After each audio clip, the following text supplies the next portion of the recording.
Olá, paz seja convosco. Tudo bem com vocês? Bom, se você gostar do vídeo, dá um joinha. Se você não é inscrito no canal, se inscreva, ative o sino para que você receba as futuras notificações. Lembrando que a gente está deixando as ministrações que temos feito na igreja para que você também possa acompanhá-las, tá bom?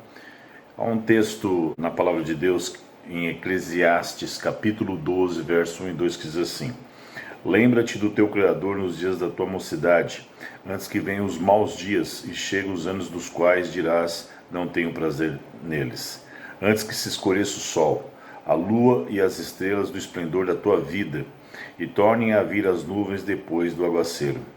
No dia em que tremerem as guardas da casa, os teus braços, e se curvarem os homens outrora fortes, as tuas pernas, e cessarem os teus moedores da boca, por já serem poucos, e se escurecerem os olhos nas janelas. Bom, aqui Eclesiastes é escrito por Salomão, e ele foi considerado o homem mais sábio da Bíblia, né? E ele fala em Eclesiastes, em muitos pontos, ele para e diz: vaidade de vaidade, diz o pregador, tudo é vaidade.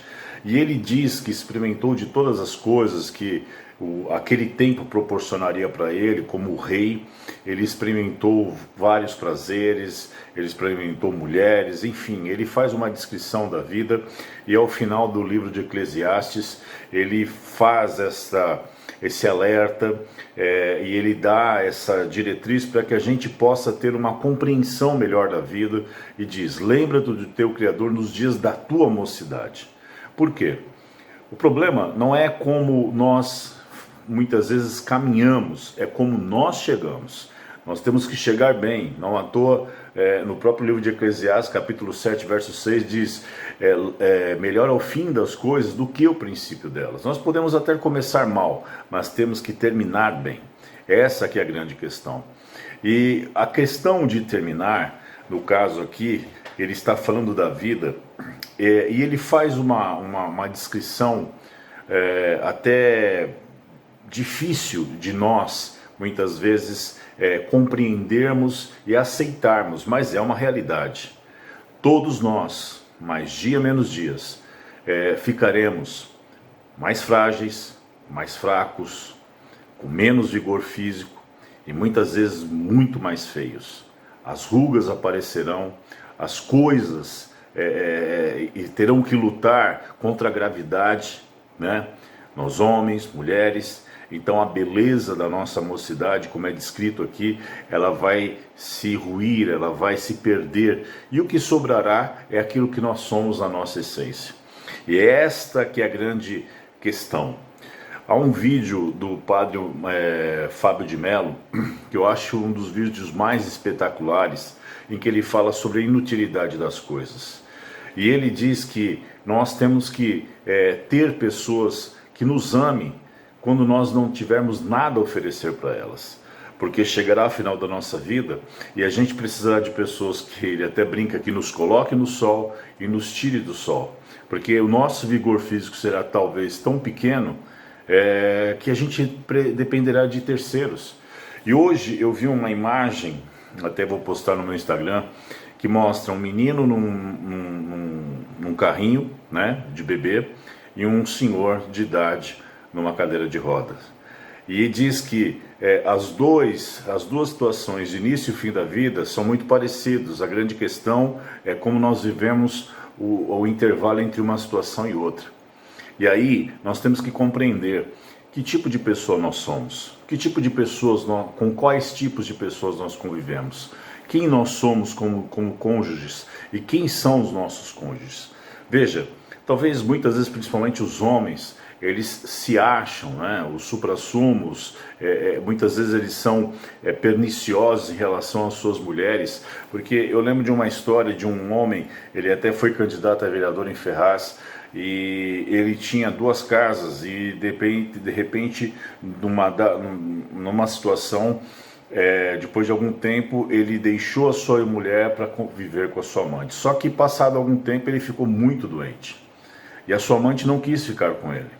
E quem cuidou dele no final da sua vida foi a sua mulher.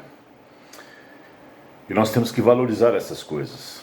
Por isso que não à toa a Bíblia diz que aquele que acha uma mulher, acha o bem. E nós temos que saber. Agora, nós homens, você esposo, você mulher, se o seu marido caísse doente hoje e ficasse inútil, você se manteria fiel a ele, se manteria cuidando dele com todas as dificuldades. E ontem assistindo Grey's Anatomy, eu vi num episódio, é lógico que é uma ficção, mas há muitos casos que acontece isso, em que um médico aposentado, que foi muito famoso na série, enfim, dentro do contexto da história, ele casado há 60 anos, e ele leva a sua esposa para fazer alguns exames, e aí vem a constatação que ela estava à beira da morte, que poderia estourar uma veia na sua cabeça, ela vir a falecer a qualquer momento. E acontece que poderia ser feita uma operação, uma cirurgia, que pudesse dar algum tempo a mais de vida. E o médico não queria que a sua esposa se submetesse àquilo, porque sabia que seria muito arriscado. Mas a sua esposa pede para a médica e diz assim: eu quero viver um pouco mais com meu marido. Por favor, me opere, se é possível, me dê essa possibilidade. Eu quero ensiná-lo a viver sem mim. Então ali mostra uma história de tamanha cumplicidade que um não conseguia viver sem o outro. Um não conseguia viver longe do outro. E aí eu fiquei pensando e analisando a minha relação com a minha esposa, e eu sei que muito do que eu sou hoje eu devo a ela. E eu sei que eu preciso honrá-la, e eu sei que eu preciso defendê-la. Eu sei que eu preciso fazer o que estiver ao meu alcance para fazê-la estar bem. E quando eu não consigo, eu me sinto frustrado. Eu me sinto um pior dos homens. Mas aquilo foi um alento para mim. E mostrar que a vida, ela tem um valor. Ela tem uma possibilidade de nós vivermos longe das regras humanas, mas dentro daquilo que a palavra de Deus diz. Por isso que a Bíblia diz que deixará pai e mãe, unir-se-á a sua esposa e ambos serão uma só carne. Mas para que isso aconteça, nós precisamos nos perguntar: se eu cair doente, minha esposa cuidará de mim? Mas a gente só exige dos outros. A pergunta tem que ser invertida. E se meu cônjuge cair doente, eu cuidarei dele?